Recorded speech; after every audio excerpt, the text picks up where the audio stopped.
Amazon confirms it will split its second headquarters between New York City and the Washington, D.C. area. The decision is expected to bring an estimated 25,000 new jobs to each location in Queens, New York, and Arlington, Virginia. Amazon is also building what it calls a center of excellence in Nashville. That is expected to create an additional 5,000 more jobs.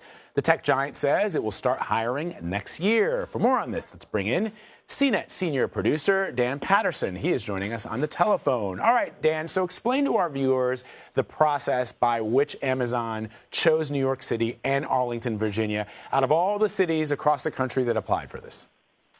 Well, good morning, Vlad. I'm speaking to you from an airport, so you may hear some airplanes. Look, this is pretty easy to understand. Amazon chose the centers of power in the United States. Arlington, of course, right outside of Washington, D.C., and New York City, the capital of finance. So that puts them near their ability to both lobby and be near other industry. So here's a lot of people, for example, newly elected Congresswoman Alexandria Ocasio-Cortez says the decision that Amazon made to put their new headquarters in New York City is extremely, this is her quote, she says it's extremely concerning to the residents here. She also put this out saying Amazon's a billion-dollar company. The idea that it will receive hundreds of millions of dollars in tax breaks at a time when our subway is crumbling and our communities need more investment, not less, is extremely concerning to residents here. What is Amazon? It's hard to Yeah, go ahead. It's hard to argue with that. Look, Dana Rubenstein from Politico has written extensively about this. Let's break down the numbers here. Amazon expects to receive about $2 billion in subsidies from New York State and a capital grant of $325 million, as well as $1.2 billion in tax credits. So, again, Dana Rubenstein broke this down, and that is $25,000 amounts to about $120,000 in public funding per job.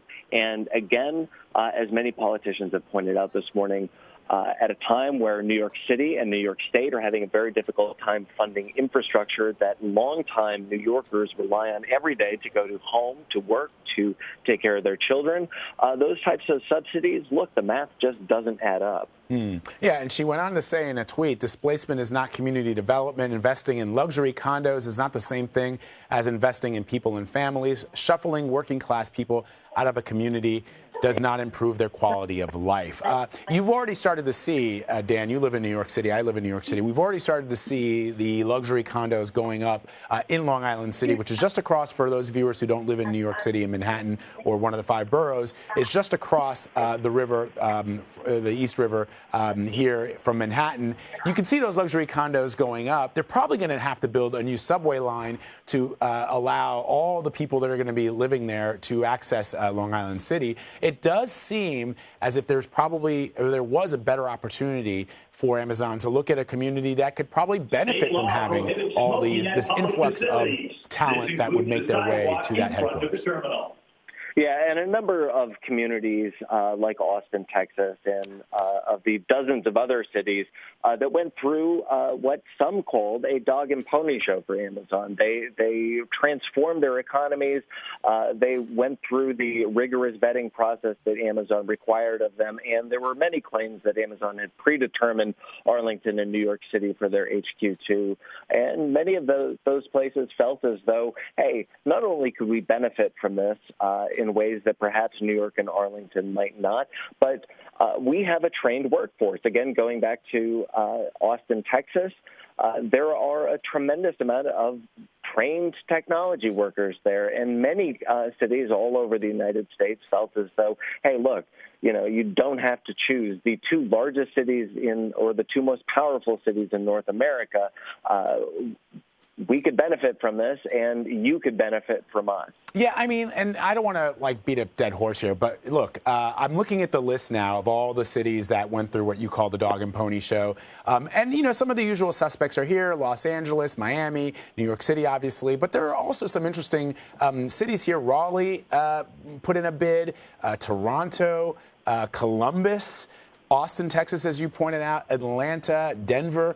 Indianapolis. It just makes me think. New York already has. I love New York City. I was born here in New York City. But we've got everything. Do we really need now a bunch of, I'm going to joke a little here, but a lot of tech bros like taking over one of the boroughs? I don't know if maybe another city would benefit more from that talent there. Vlad, an additional challenge here, of course, is the infrastructure and the politics of infrastructure. Many people don't know that New York City is not in charge of the MTA, of the subway, right, that millions of New Yorkers rely on every day. That is the state.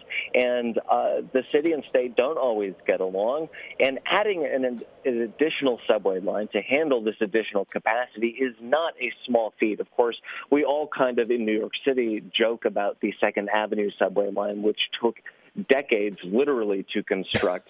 So the additional capacity is not something that the city or the state is simply able to throw up more transportation systems. And, of course, Mayor de Blasio has been attempting to pursue affordable housing for a long time, and that is, once again, a political morass. So it's not as easily done as it is said to dump affordable housing and new subway lines into the heart of the nation's largest city. And finally, presumably Arlington, Virginia, it's a different situation there, obviously. It's a suburb. People will be able to access the headquarters using their cars, and you will see this enormous amount of talent, men and women, coming to Arlington, Virginia to work in that headquarters. It is a little different for them versus New York City. It might be, but, I'm speaking to you from a fairly large suburban city, and look, it doesn't matter the size of your city. You still need transportation, and you still need additional infrastructure. You need additional housing, no matter what the size of the city. So I would imagine that Arlington is pretty excited, but they're also pretty trepidatious about the prospect of thousands of new workers adding to the additional cost of living in their city. All right. Dan Patterson, really good to have you to help us understand and break this all down for us. We appreciate it. Thanks, Les.